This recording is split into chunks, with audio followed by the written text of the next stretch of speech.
15 अगस्त 1947 जब पूरा देश आज़ादी मना रहा था, गांधी नोआखली में और कलकत्ता की गलियों में आग बुझा रहे थे।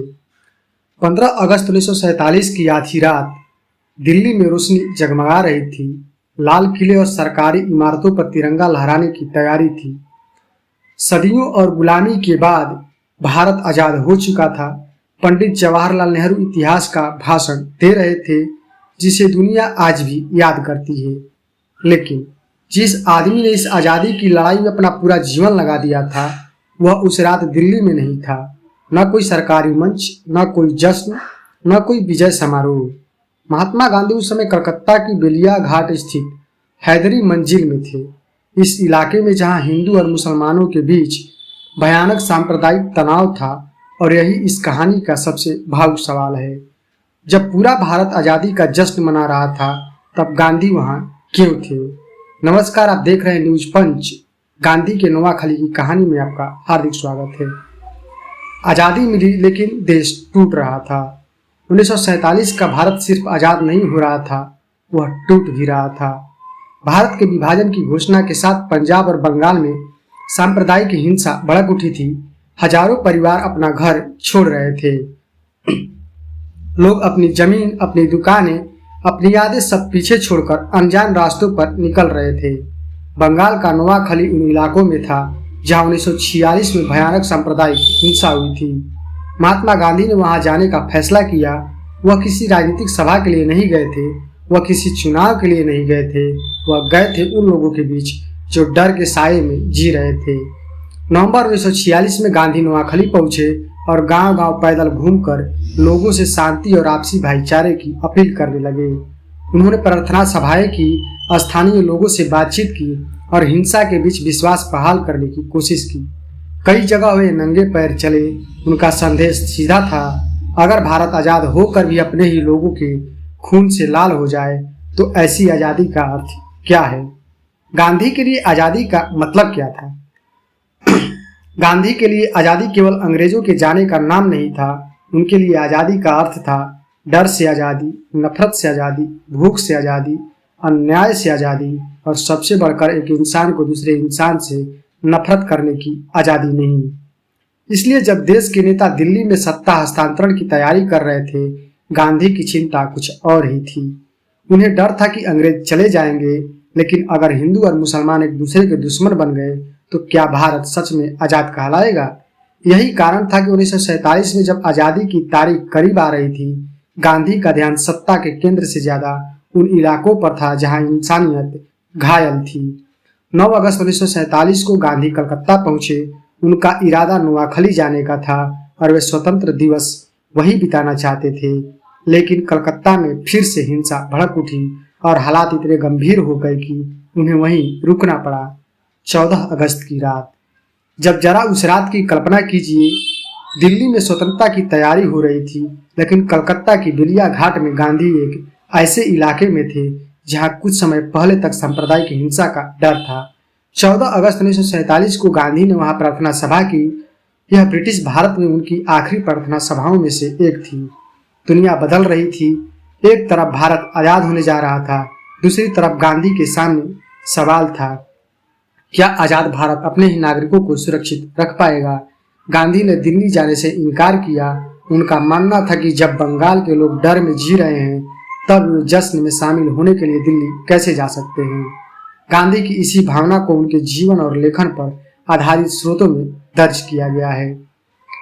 15 अगस्त की सुबह, और फिर आई 15 अगस्त 1947 की सुबह। भारत आजाद हो चुका था। दिल्ली में तिरंगा लहरा रहा था। लोग सड़कों पर निकल रहे थे। मिठाइयाँ बांटी जा रही थी। हर तरफ खुशी थी। लेकिन गांधी, वे कलकत्ता में थे। वे उपवास कर रहे थे और चरखा काट रहे थे। यह दृश्य कितना विरोधाभासी था। एक तरफ करोड़ों भारतीयों की आंखों में आजादी की चमक थी, दूसरी तरफ भारत का सबसे बड़ा जननेता एक शांत कमरे में बैठा था। न ढोल, न नगाड़े, न विजय का प्रदर्शन, बस चरखे की आवाज और प्रार्थना। मानो गांधी कह रहे हों, मेरी आजादी अधूरी है अगर मेरे देश का एक भी इंसान अपने ही घर में डर रहा है। क्या गांधी सचमुच 15 अगस्त को नोआखली में थे? यह एक जरूरी तथ्य समझना बहुत जरूरी है। अक्सर कहा जाता है कि गांधी 15 अगस्त 1947 को नोआखली में थे, लेकिन ऐतिहासिक रिकॉर्ड के अनुसार स्वतंत्रता दिवस के दिन गांधी नोआखली में नहीं बल्कि कलकत्ता के बेलिया घाट में थे। वे नोआखली की हिंसा और वहां अपने शांति मिशन के बाद बंगाल की स्थिति पर लगातार काम कर रहे थे। अगस्त 1947 में उनका उद्देश्य नोआखली जाने का था, लेकिन कलकत्ता में हिंसा को देखते हुए वे बेलिया घाट में रुक गए। इसलिए कहानी सिर्फ इतनी नहीं है कि गांधी दिल्ली में नहीं थे।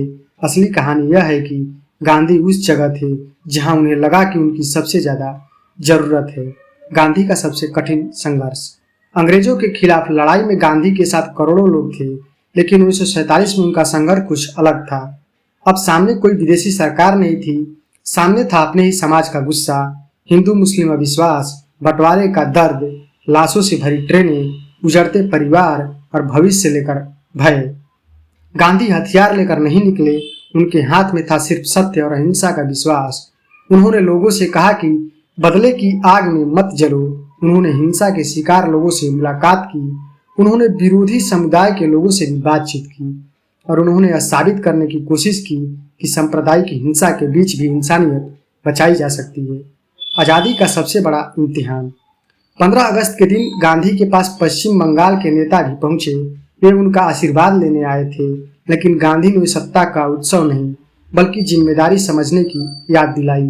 बाद में उनसे जुड़े विवरणों में इस समय को कांटों का ताज जैसी चेतावनी से जोड़ा गया, यानी सत्ता के साथ जिम्मेदारी और विनम्रता भी आती है। कितनी बड़ी बात थी। जिस दिन लोग सत्ता मिलने की खुशी मना रहे थे, गांधी सत्ता की कीमत याद दिला रहे थे। वे कह रहे थे, अब असली काम शुरू हुआ है।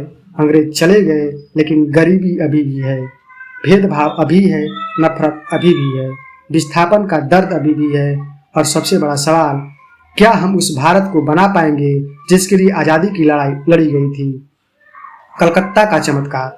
गांधी के शांति प्रयासों का असर धीरे धीरे दिखाई देने लगा। कलकत्ता जो हिंसा की आग में गुजर रहा था, वहां शांति की कोशिशों ने परिस्थितियों को बदलने में भूमिका निभाई। बाद के वर्षों में इस घटना को कलकत्ता का चमत्कार कहा गया। गांधी के प्रयासों और विभिन्न समुदायों के नेताओं के साथ संवाद को इस बदलाव से जोड़ा जाता है। सोचिए, जिस शहर में कुछ समय पहले इंसान इंसान का दुश्मन बन गया था, वही गांधी लोगों से कह रहे थे, नफरत को खत्म करो, क्योंकि देश नक्शे से नहीं बनता, देश बनता है लोगों से, देश बनता है भरोसे से, देश बनता है उस भावना से कि यह मेरा है, इसमें रहने वाला हर इंसान मेरा अपना है। भावुक और जोशीला संगीत। तो 15 अगस्त 1947 की कहानी सिर्फ लाल किले की कहानी नहीं है, यह सिर्फ तिरंगे की कहानी नहीं है, यह सिर्फ नेहरू के भाषण की कहानी नहीं है, यह उस बूढ़े आदमी की भी कहानी है जिसे भारत की आज़ादी के लिए अपना पूरा जीवन लगा दिया, और अब आज़ादी मिली तो वह जश्न के बीच नहीं, जलते हुए बंगाल के बीच खड़ा था। नोआखली की पीड़ा उसके मन में थी, बेलिया घाट की हिंसा उसके सामने थी, और भारत के भविष्य की चिंता उसके दिल में थी। उस दिन गांधी ने शायद हमें एक बहुत बड़ा संदेश दिया। आज़ादी सिर्फ झंडा फहराने से पूरी नहीं होती। आज़ादी तब पूरी होती है जब कोई इंसान अपने धर्म के कारण डरता न हो, जब किसी माँ को अपने बच्चे की सुरक्षा की चिंता न हो, जब किसी परिवार को अपना घर छोड़कर भागना न पड़े, और जब भारत में रहने वाला हर व्यक्ति कह सके, यह देश मेरा है। यह गांधी की आज़ादी थी, यह उनका भारत था। और शायद इसी वजह से 15 अगस्त 1947 को जब पूरा देश जश्न मना रहा था, गांधी जश्न से दूर होकर भारत की आत्मा को बचाने में लगे थे, क्योंकि उनके लिए आज़ादी का मतलब सिर्फ अंग्रेजों से मुक्ति नहीं, आज़ादी का मतलब था इंसान को इंसान से जोड़ना। जय हिंद। अगर आपको यह वीडियो अच्छी लगी तो वीडियो को लाइक और सब्सक्राइब जरूर करें।